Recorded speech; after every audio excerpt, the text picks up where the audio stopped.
the PDAC in Toronto Convention Center, and here I'm very pleased to have the chance to invite Gwen Preston from Research Maven here to speak to us, to share some insights with us about the resource industry.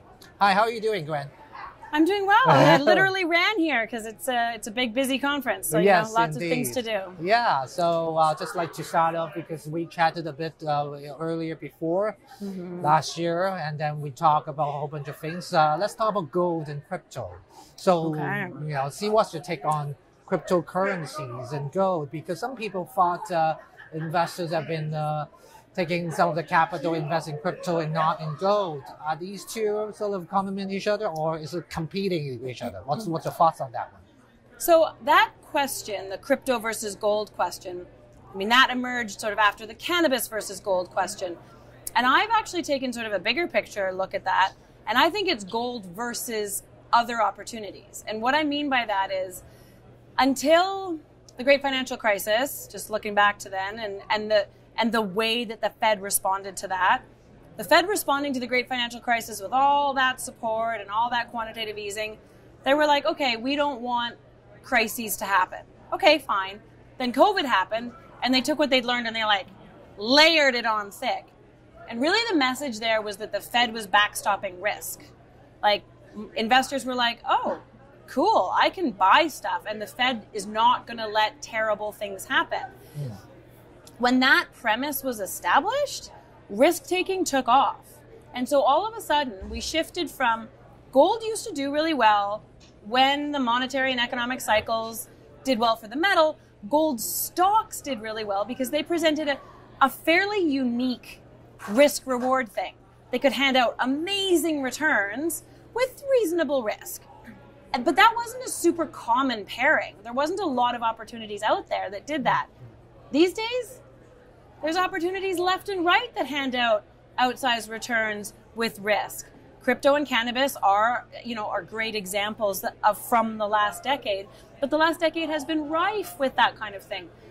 So yes, they're competitors. And broadly speaking, I think gold stocks are struggling to stand out against what's now a sea of sort of high risk, high return potential investments. So it's an ongoing thing, and I think how that will play out for gold stocks will depend on what the Fed does now. Does the Fed step in and backstop risk again? Does it rescue the markets again?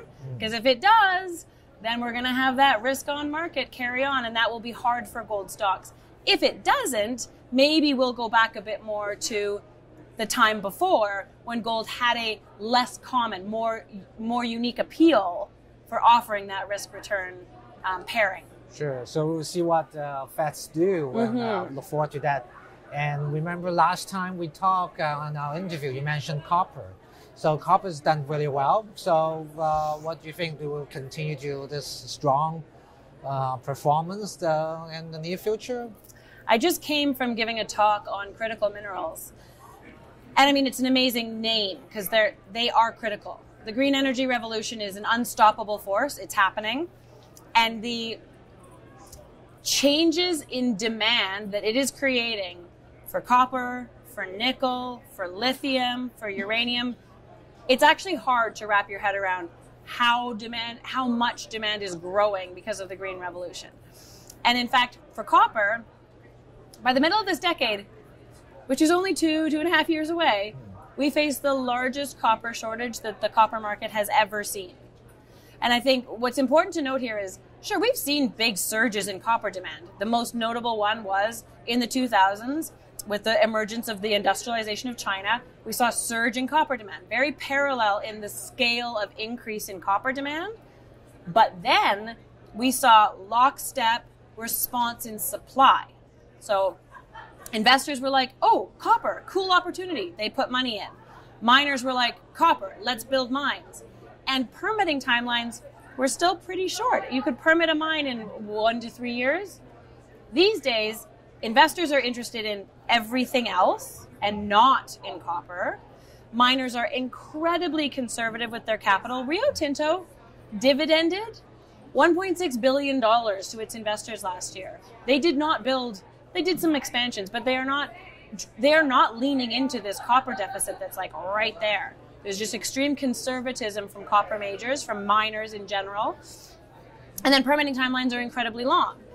And so this copper deficit, there has been no supply response. It's actually like really crazy to try and wrap your head around the fact that we're desperately short of copper in 3 years and there's no supply response happening right now. So I'm very bullish on copper. I really think that the world will have to get its back up against the wall in terms of copper, being like, oh my gosh, there actually is not enough copper, and the copper price is going to have to go up significantly from here in order for this response to finally happen. So besides copper, what other commodities that you are pretty bullish on in the next little while here towards the end of the year or even onwards? Onwards, yeah. So I think that for the next 6 months, it's hard to put a time frame on it. We're in a pretty odd moment in the market, right? We are figuring out when inflation is going to turn down, how quickly it's going to turn down, how tightly central banks are going to have to tighten their screws to make that happen, whether there's going to be a risk-on market afterwards or a risk-off. So I am not in the game of making any predictions for stock markets over the next sort of 6 months because there's so many, it's such uncharted waters. But I do think that once we get out the other side of this storm, call it, that copper, nickel, silver, and uranium are just going to soar. I just really, there are a lot of other mined commodities that are also essential for the green revolution, but those are for where the fundamentals are just undeniable and that are very easy to invest in. So I think that also helps with, it helps people get access to those opportunities and also helps the money just flow in. So it enhances what can happen there. So those four, copper, nickel, uranium, and silver are the ones that I'm really excited about. Great. So the market took a hit or correction, major correction this year, and the juniors got really hit quite a lot. So what's your thoughts on the junior markets? Will they go even further down, or is it sort of the level that people are safer in that sense to another entry point for people to consider? Fair, good question. I am not currently buying anything. I don't think we've seen the worst. Even 2 weeks ago, I was like, oh, maybe I'm being too pessimistic. Like things were starting to recover a bit. And then we got the May inflation print. And then the markets have just tanked since then. And I was like, oh yeah, I was right to be pessimistic. Okay. And so I don't think that the worst is over. We are in an incredibly inflationary environment. A bunch of the inflationary forces are not under the Fed's control, but the Fed only has its tools, its limited tools to try and do anything about it. And so I think it's going to take a while for inflation to come down. And I think until inflation comes down, the markets are going to be unhappy because they don't want tighter monetary policy. So I think the broad markets are still going to struggle for the next, maybe the rest of this year. It's hard to put a timeline on it.